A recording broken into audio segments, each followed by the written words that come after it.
This is probably gonna be the last video.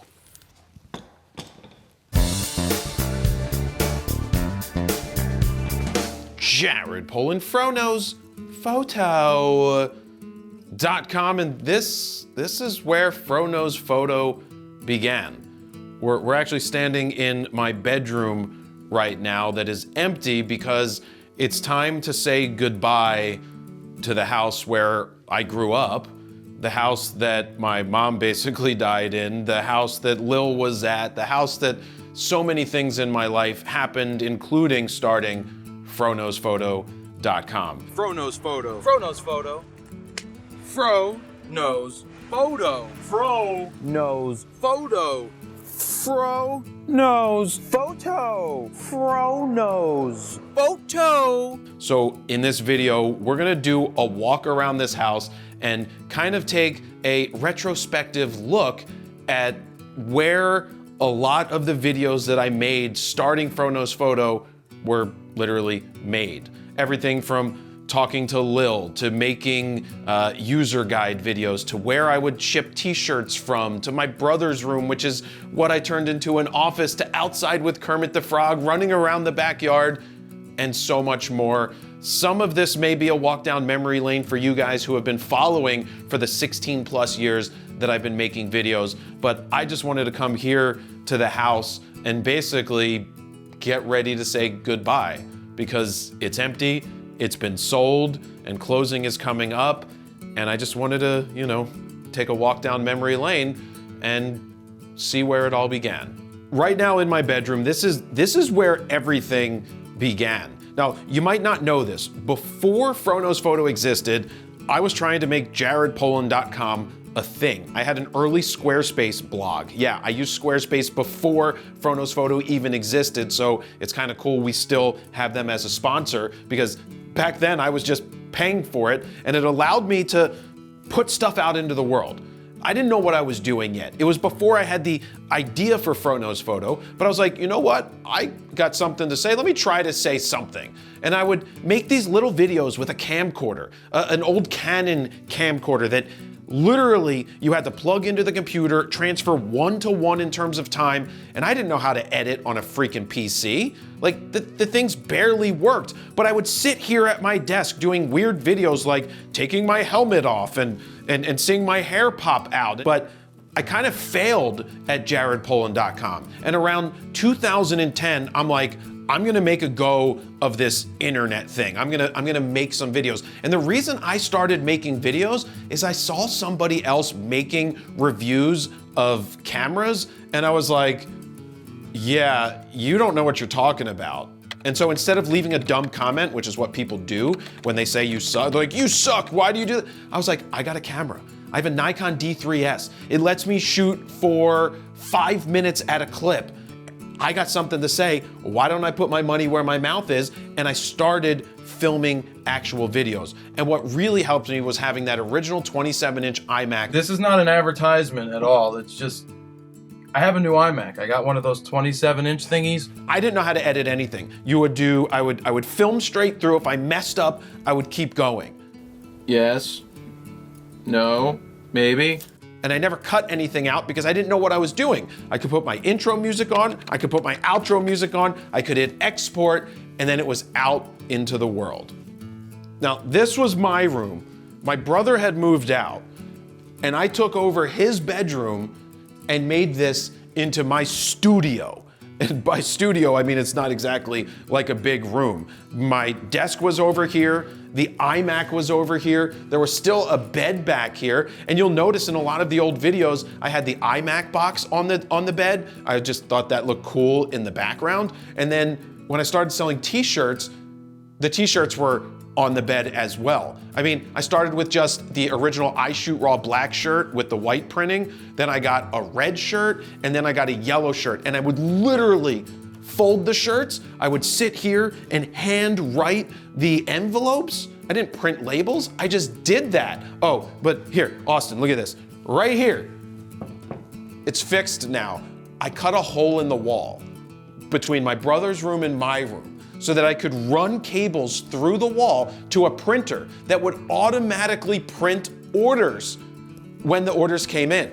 And what is funny about this is I started to get t-shirt orders at like 2 or 3 in the morning, and I was like, this is awesome! You know, like when one would come in, and then what would happen is I would start to get like 5, 6, 7, 10 orders a night, and it started to wake me up. Then I had to move the printer out of the room because it automatically printed and it was interfering with my sleep. But so much happened in this room. Fro Vader was introduced up here. Fro Vader was the alter ego that, well, I was a Nikon shooter and Canon was considered the dark side. I just think that if you're gonna put out a new camera, make it a new camera, not just a binga-dinga-dinga. This is before Sony even entered the fold, by the way. So I would sit here and be Fro Vader. This was my desk. I would set the D3S over here, and I would just film me at my desk making tons and tons of videos. Very early on, I started making the user guides. Now you see user guides today that we make, they're over 2 hours. Back in the day, they were like 7, 8, 9, 10 minutes. There were no video features to go through. But one of the craziest things is how I had to record those. I would sit at my desk and I would record with the D3S right here, and I would look down at the camera and I would go through the entire menu system, and I would go through and do an entire walkthrough and set it up. Then I'd take the file, put it on the computer. But this is crazy, because I knew I wanted to do picture-in-picture. I wanted to put the menu on the left or right side of the frame, and I wanted me in the frame talking as well. But this was before you could capture anything into the computer. So right here was like a 32-inch Sony Vega, one of those flat screen CRTs, really heavy TVs, and it had the yellow input. You would plug the yellow input into the TV from whatever camera it was that I was trying to record the menu of, and I would set up my D3S here to film the CRT screen. That's why when you look at those picture-in-picture videos that I did in the early 2000s, it looks like I'm recording a TV screen, because I was literally recording a TV screen. I would sit on the floor because the cable was only this long. I would hit play on the computer, listen back, and just mimic everything I did. So I was just copying what I said in the original video, then take it into the iMac, edit it in iMovie, and then post it and put it back into the world. That is how I made user guides back then. So I hope you like that. I'm tired after doing that. I'm glad I only have to do it once.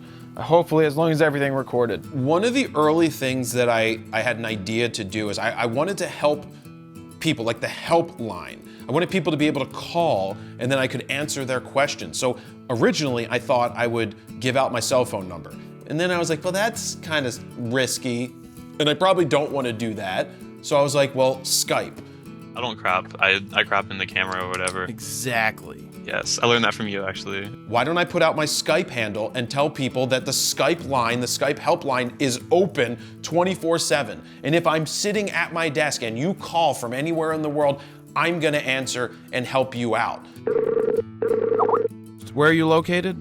Right now I'm located in Islamabad, Pakistan. Good old Pakistan? So what I did is if I was at my desk, didn't matter what hour, it happened at night all the time, people called from all over the world, I would ask, can I record this so that I could then post it on YouTube as audio only with just a screen that said Skype helpline. No one was doing that in 2010. It was like, this makes, I think it was even before podcasts. That might have been right at the beginning of podcasts, but I was like, all right, if this person has a question, then it's going to help someone else who probably has the same question. So I opened up my Skype line and I got calls from all over the world, and that was just an easy way to make content. When I launched FroKnowsPhoto from this bedroom, I literally made a video or two every single day. I would wake up in the morning, I would come up with an idea, I would film the idea, I'd put it on the computer, I would edit it, and remember what I said about editing, I would mess up and just keep going, which is why I think people really liked my videos and why it resonated, because it was a time where super polished stuff was being done, and I was just doing it raw, literally raw. I didn't know how to edit, that was the reason. But I would quickly edit the video, I would export it, upload it to YouTube, post it, go do lunch, I'd come back, have another idea, film it, edit it, and post it, 2 a day.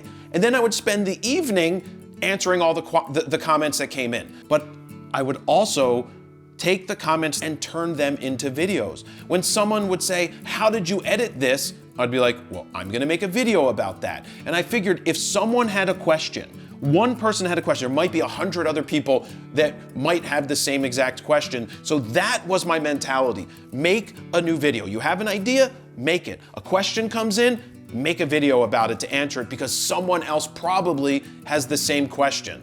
And so literally it averaged 1 video a day for 7 freaking years. Insane. Not easy to keep up with. Let me jump in here real quick and let you know that this video is brought to you by Squarespace. Now, in the video that you're watching, you heard me mention that I've been using Squarespace since before FroKnowsPhoto existed to help me get online with jaredpolin.com. And that was like 2009 and 2010 before FroKnowsPhoto even existed, and I still use jaredpolin.com for my personal photo repository because it's simple, easy, affordable, and I don't need to know any coding, and I'm in control of it. I don't have to worry about social media algorithms or anything on Instagram going awry and you lose everything. I want a place that I'm in control of and I send people to, and that's my personal website at jaredpolin.com that I built with Squarespace. So if you don't have your own personal website, I highly suggest you head over to squarespace.com/FroKnowsPhoto to get your 14-day free trial. If you decide that it's for you, use the code FroKnowsPhoto at checkout to get 10% off your first order. It's real easy to use. I highly suggest you check it out. Now, back to this video. I could talk for hours. You guys know that. Oh, the bathroom.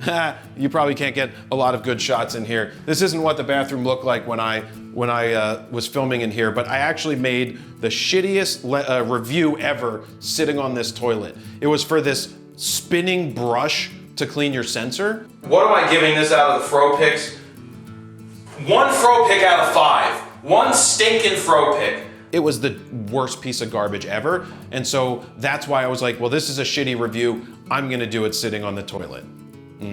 I also did a video puffing up my hair, which was pretty cool. There's so much stuff that happened in this house. It's the retrospective is gonna take time.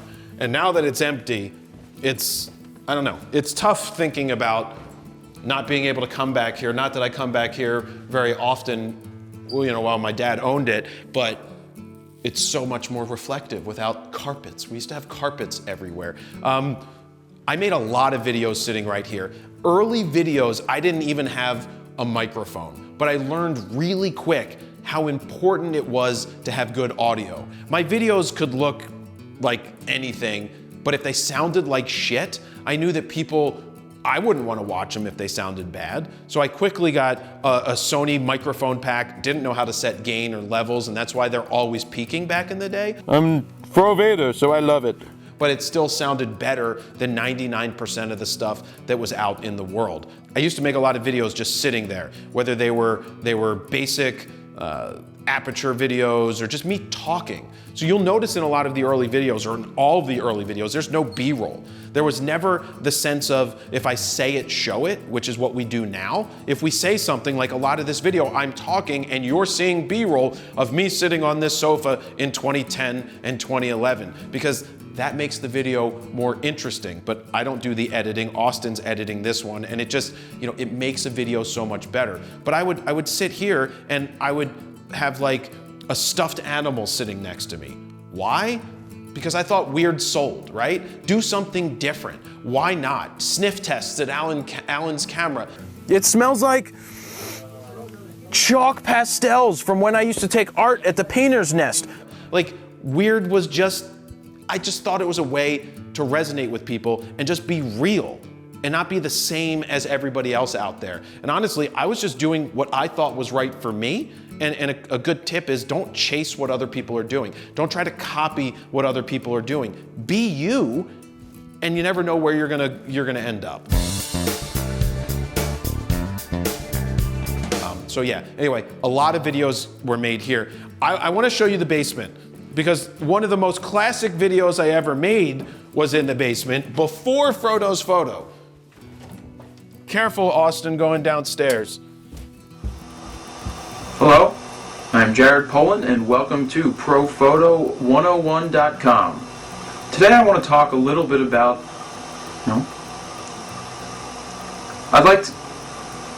Today I'd like to go over some of the lenses that... Welcome to Photo 101. No. I'm Jared. No. Do you know how many times I failed making this video right here? It was 2008, and I had the idea with a friend to start a website called Photo 101. The idea was, it was before FroKnowsPhoto was an idea in my head, but it was like, we're gonna do gear reviews. And this was 2008. So the ideas were there super early. I thought that we were gonna be able to compete with a DP review, the DP reviews of the world.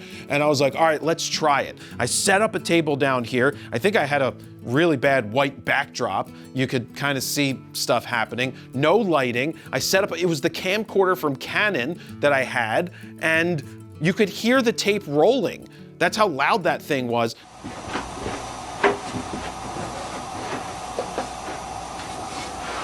I didn't have a microphone. I set up all of my gear, and the idea was to do a walkthrough of all of my Nikon gear. And you've seen the video, maybe. If you haven't, you're gonna see some of it right here. But here, you're like, roll a little bit of the intro of this video. It's painful. Welcome to ProPhoto101.com. Today I want to talk a little bit about... I just was so bad on camera in 2008. I just couldn't, I was like practicing in my head, and I just failed. And some people might be like, well, how did you get out of that? How'd you go from 2008, Jared, to 2010, to 20, to 26, Jared, where you could stand here and just make videos? Well, one, practice. We're talking about practice here. Practice? But we talking about practice, man. What are we talking about? Practice? Yeah, we're talking about practice. But at the very beginning, in 2010, I decided I wanted to transform my body. I wanted to get muscles. I started the process of working out with a trainer that I could not afford. I worked out a payment plan to get the trainer. And what happened is it gave me the confidence to feel good in my body. I was never overweight, but I never had muscles. And so when I started working out, I got this confidence, and I just became myself. I realized that all I needed to do was accentuate things. You can hear my early videos where I'm like, Jared Polin, FroKnowsPhoto.com, right? Or photo.com. I used to say photo because that's how we say it in Philly. It's photo, but it's photo. I used to have to teach myself to enunciate. That didn't happen for a while. But I just sat down in front of the cameras, and I got this confidence, and I could do it. And I knew that I could just up my level or get down and start talking quieter and then get really excited. And I thought that that would resonate with people because most people stick to monotone, and I just was like, well, this is how I'm gonna do it. I'm just gonna talk to the camera and not worry what anybody else out there says. Don't worry about the haters, just be you. Don't worry what other people think because them. Be yourself. Go and do the thing you think you want to do and do it. And don't worry about the haters or what other people are going to think, because people have a lot of things to worry about, and they usually worry about themselves, and they're not, worrying about you. Anyway, I got good in front of the camera is the moral of the story. I failed 400 times sitting here, and Photo 101 never launched, never happened, because I couldn't do anything in front of the camera.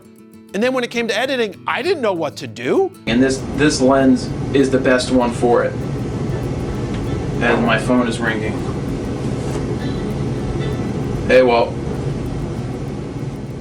So as I started to sell more and more I Shoot Raw t-shirts, I took over the basement, and I set up just baker racks and racks and racks of t-shirts. I did all of the shipping. No one else came in at the early stages to do shipping. Later on, I had some people help me with shipping, but I remember it was my 30th birthday, and I did a 3-shirt deal for $30. It's gonna be 3 shirts for $30 plus shipping.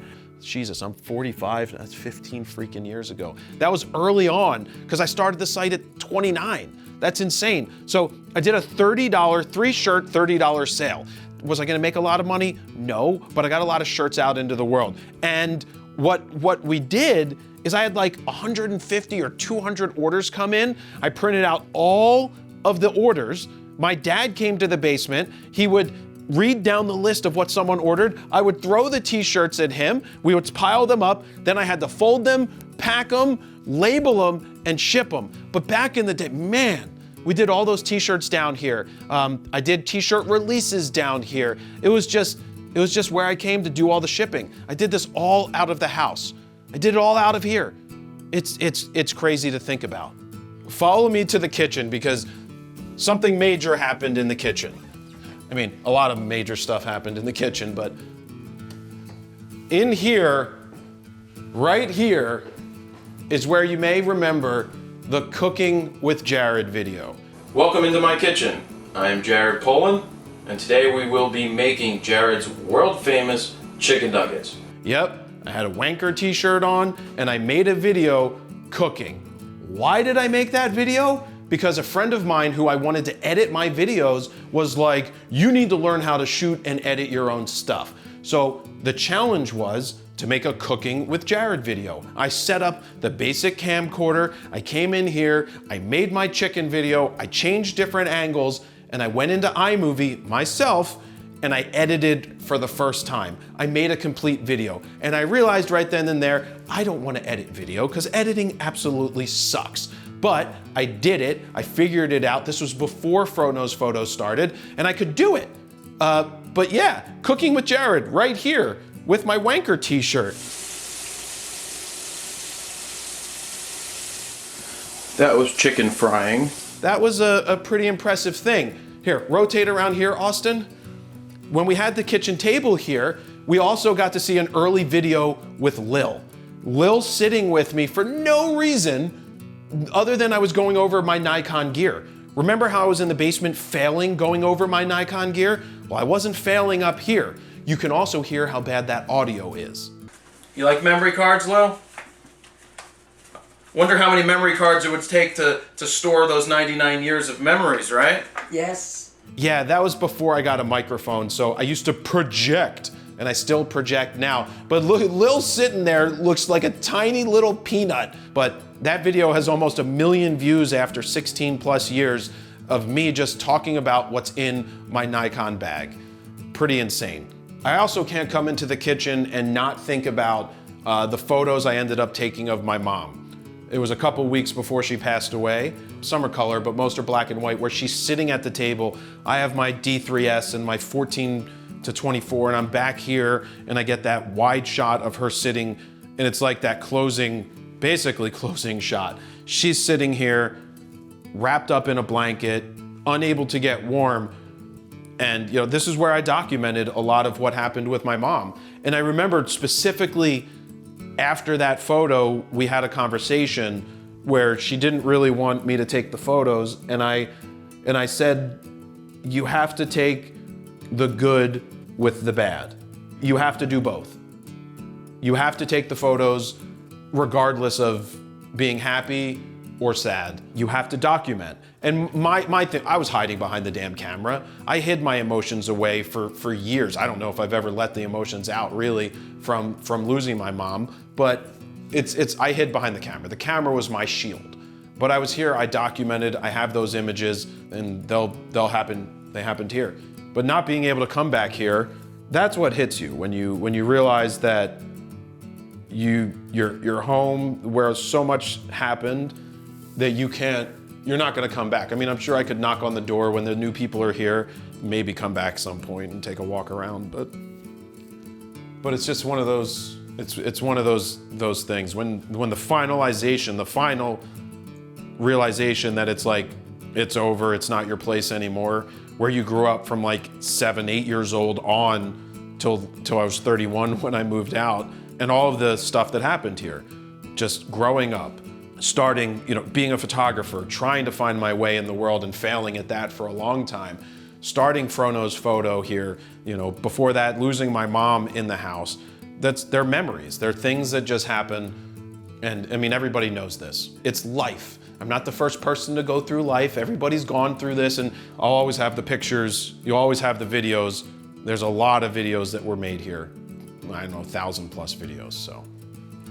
So this is the family room, much less echoey because there's more carpet. Don't worry, I didn't pick the paint color. That was a weird paint choice color by my dad, I think. But the early Lil videos happened right here. I remember I was doing, I don't know what kind of lens review it was, but I was sitting next to Lil, I used Lil as a prop. Yeah, I used Lil, that's right. She was a prop in my video. And I asked her a question and she answered it on camera and I was like, oh snap. I was like, I should do a video where I sit with Lil and have a conversation. And so that's when Lil video started. I believe back in the day, every Thursday was a Lil video. I believe we made like 100 videos over a couple year period. We would sit down, and I could only do for 5 minutes because that's all the camera let me record, if you remember that. I would sit with Lil and I'd ask her a question. Like, Lil, how you feeling today? And she'd be like, come see, come sa. She'd say the same thing all the time. Hi, Lil. Hi. How are you? Come see, come saw. You used that one last time. Another one. Come on, something else. How are you? Just all right. But I posted those videos and people like them. But I liked them. Another reason I started to make Lil videos is I wanted to record my mom before she passed away. And when she wasn't doing well, I didn't film the videos. And then she got better for a minute and I thought, well, we're gonna be good, I'll have more time. And then it was too late and I never got to record any of those videos. So I liked making those videos. And early on, people were like, well, what does this have to do with photography? I'm like, doesn't matter. Like, this is my life. I'm making a video literally every day, Monday, Tuesday, Wednesday, Thursday, Friday, Saturday, Sunday. It was all scheduled out a specific way. Monday was this video, Tuesday was this type of video, Wednesday was this, Thursdays was Lil's video day. And people started commenting like, I love these videos. I love seeing, it's about being human. It was about just letting people into your life and not just being like, well, this is just photography, because photography isn't everything. Life is everything. That sounded stupid, but whatever. So I would sit and talk to Lil, and this is where all the Lil videos happened. It was over 100 of them. What else can I say? Just wish everybody the best there is. And enjoy each day as it comes. Okay. All right, let's go out back because this literally became my studio. So much happened here. I would set up my chair, my Allen's Camera Canon chair. I would sit here and I would make most of my videos. I wasn't shooting at 1/50th of a second. I was shooting at like 1/4000th of a second at 2.8. I didn't know about cinematic stuff. And I thought it was kind of cool when butterflies would fly in the background and it would look like they were, you know, not smoothly moving because they weren't. I think what made my videos good at the beginning is I had to keep them concise. So I had to get all of the information across in under 5 minutes. One of the things I did to try and figure out focus, I had a mannequin with the iShoot Raw JPEG mannequin, or sorry, the iShoot JPEG Ken Rockwell mannequin. I would put that in the chair. I would pre-focus on it. Then I would move the mannequin and put it on the ground next to me or throw it out of the way. Jared Polin. That was so I would get focus. I would hit start, sit down in the damn chair, say what I had to say, and then do the video in 5 minutes. Go back upstairs, edit it in my brother's room, post it, and do more. I am your think tank superhero. Be ready before the moment. Is that what it says? But I think what resonated with people was when I was doing dumb stuff, like tackling the mannequin. What the hell? Oh, and if you watch that video, because I slowed it down in slow motion, look at my ankle. I don't know how my ankle didn't break going that direction, but it didn't.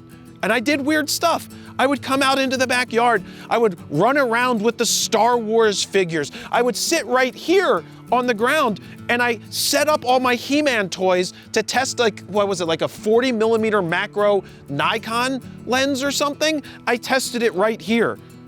I just thought that doing something different than what other people were doing would resonate with people and not just make it boring. That's why I ran around with stuffed animals, or sat out here with Ken Rockwell, the JPEG shirt thing, and a Cabbage Patch Kid sitting in a chair next to me. I did weird shit just to do weird shit. Stay right there, Austin. One of the weird things that I would do, I would jump around in the background like an idiot, jump over the chair, and then the one day I fell on the chair and it broke. I broke the chair. I just did this stuff. But I'm not gonna, should I do a round off right now, or is that gonna break? You say yes? Austin, I'm older now. I'm 15, 16, 17 years older than when I used to do this stuff. I can reenact what I did. I would be all like, I'm not gonna do it. I don't wanna get hurt, Austin. Hopefully the mic pack doesn't fall off. I didn't stretch. Oh, shit! God, that's much harder than it used to be. I'm okay. The backyard was my studio. The Call Me Maybe video was filmed out there.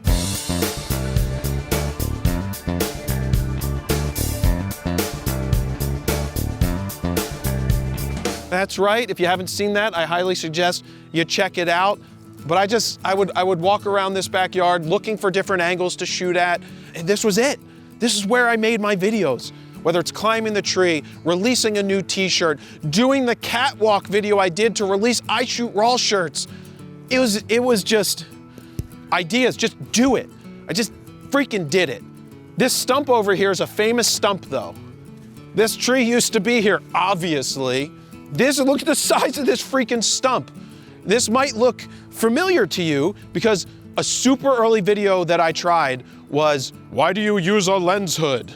I am not the tree, I'm not a bush, I am not a shrub. Wearing some like red cowboy shirt. I did that right here. It was an early video of me trying to do something. I did that right here. All right, come to the front because everybody remember Kermit the Frog? Here with Mr. Kermit the Frog, who is going to be our subject for this super secret project video. Yeah, Kermit the Frog was a ceramic that my mom made me. I still have it, it's at the studio, it's on the set right now.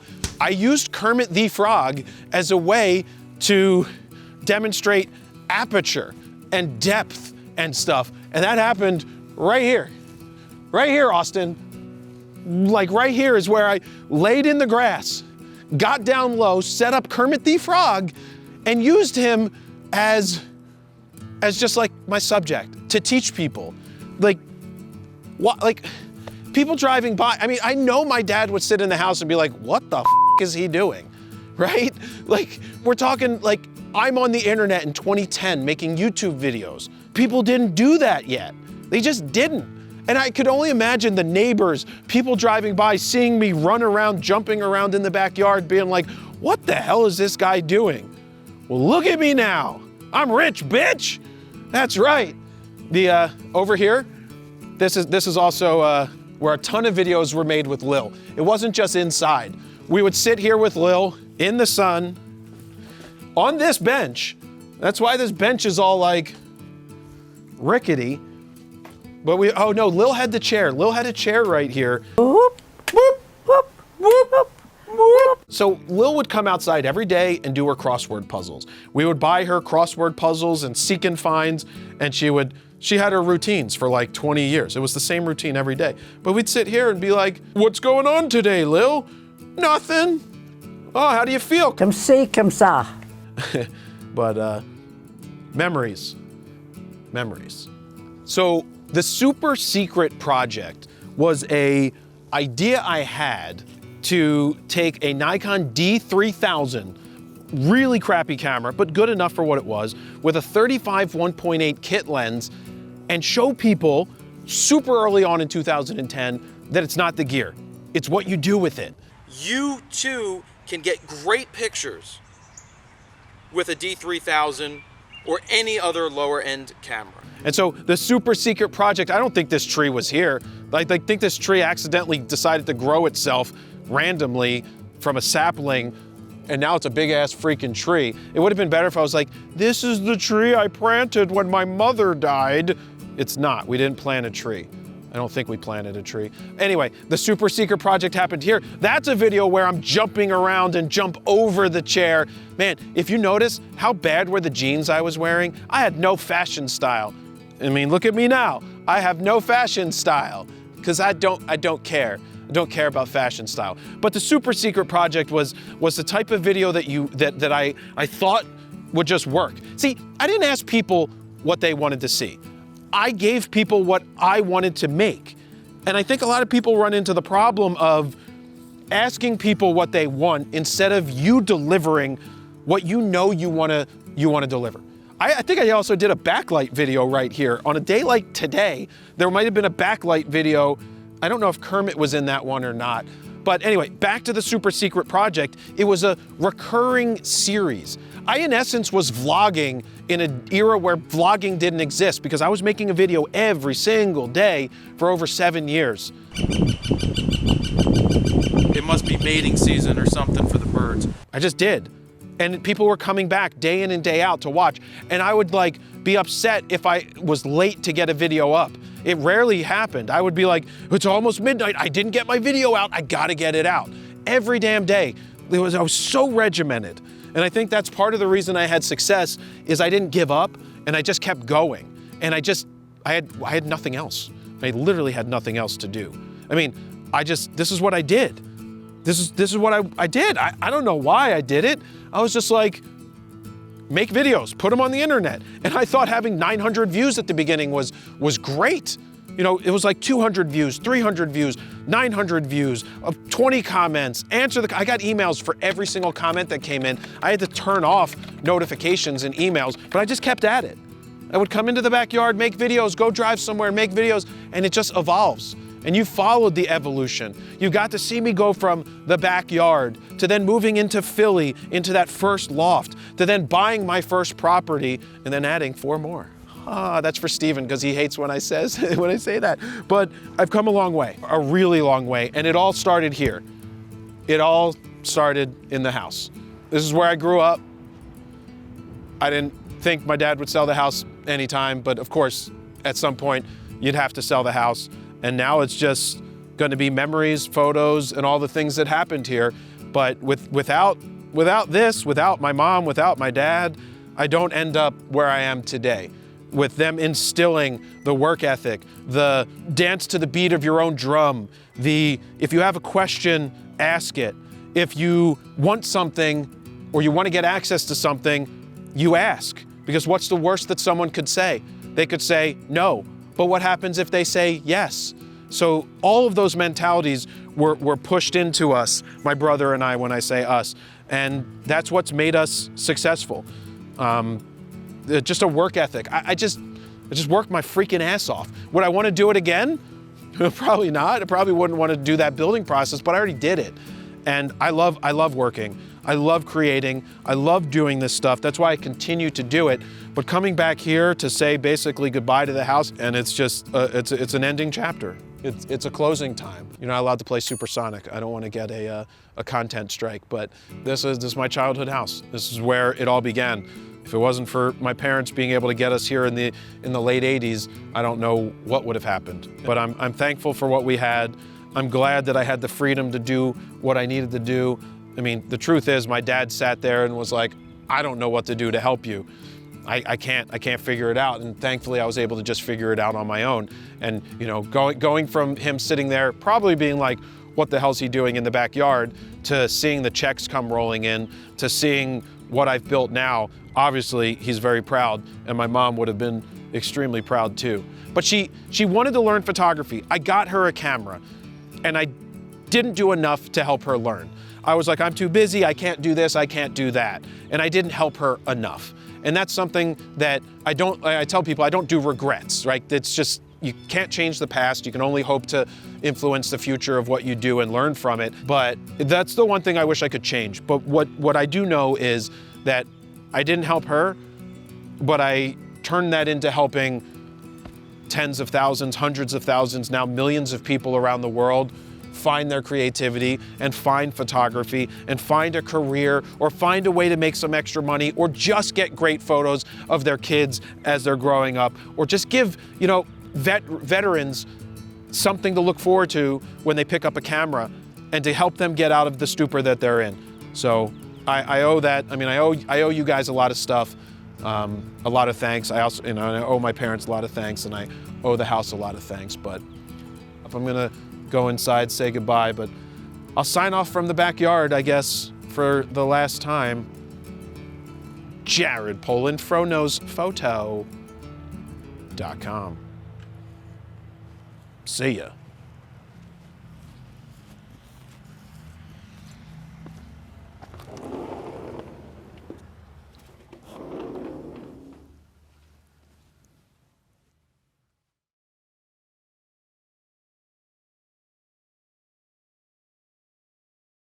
Time. Time.